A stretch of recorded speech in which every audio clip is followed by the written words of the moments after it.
সুধী দর্শক শ্রোতা, খুলনা টেলিভিশনের আউটডোর প্রোগ্রামে আজ আমরা এসেছি খানজাহানের পুণ্যতীর্থ বাগেরহাটে খানজাহান আলী দরগা শরীফে। আমরা এই পাশেই ঘুমিয়ে আছেন খানজাহান আলী রহমতুল্লাহ, তার মাজার শরীফ। সম্মুখে আছে সুবিশাল সেই খানজারি দিঘি।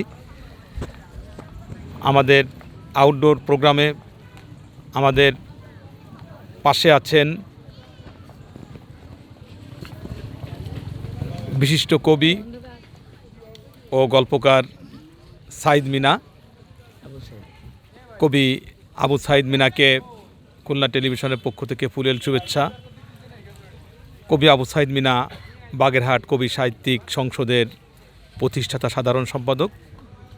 আপনাকে শুভেচ্ছা জ্ঞাপন করছি। আসসালামু আলাইকুম, ধন্যবাদ আপনাদের আজকের এই আপনাদের আউটডোর এই অনুষ্ঠানে উপস্থিত হতে পেরে খুব নিজেকেই গর্বিত মনে করছি। কবি আবু সাইদ মিনাকে আমি অন্যদিকে না গিয়ে সরাসরি চলে আসবো যে আপনি কিভাবে এই সাহিত্যের উঠোনে আপনি এলেন, এ সম্পর্কে আমাদের একটু বলুন। এইভাবে বলুন, সমস্যা নেই। ছেলেবেলা থেকে আমার লেখালেখি শুরু। যখন আমি ক্লাস 7-এ পড়তাম তখন থেকেই আমি লেখালেখি শুরু করি এবং যখন আমার বয়স যখন 14-15 তখন থেকে আমি একটু মঞ্চে অভিনয়ও করি এবং অনেক মঞ্চে নাটক যাত্রা থেকে শুরু করে অনেক রকম করেছি এবং তারপরে জড়িয়ে পড়লাম সাহিত্যের দিকে। এই লেখাজোখা যখন আমি স্কুল থেকে কলেজে গেলাম তখনই আমি কবিতা গল্প লেখা শুরু করি। ধন্যবাদ। আমরা জানতে চাচ্ছি যে আপনার প্রকাশিত গ্রন্থের সংখ্যা কয়খানা এবং সেগুলো আপনি সাথে আছে কিনা সেগুলো। হ্যাঁ, আমার সাথে করে নিয়ে এসেছি। আমার 6খানা এ পর্যন্ত প্রকাশিত হয়েছে।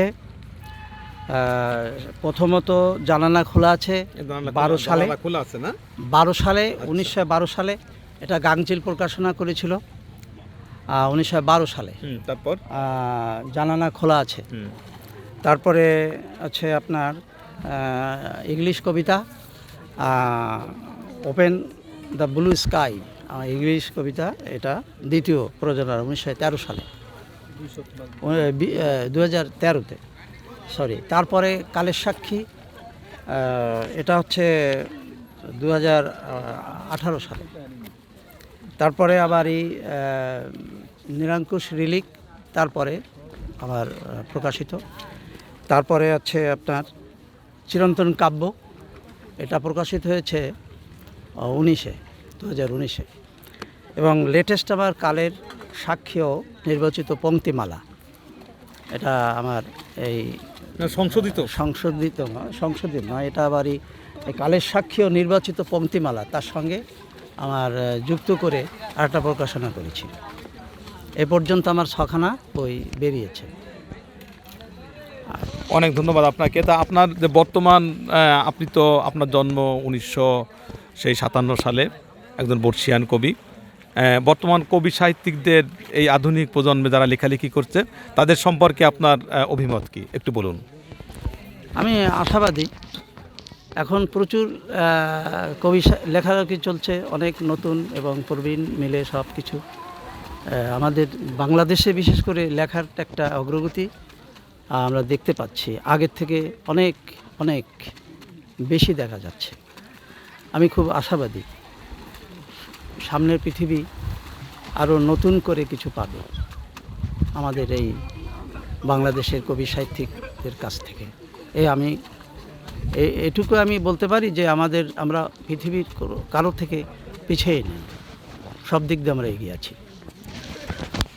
ধন্যবাদ কবি আবু সাইদ মিনাকে। ধন্যবাদ সুধী দর্শক শ্রোতা।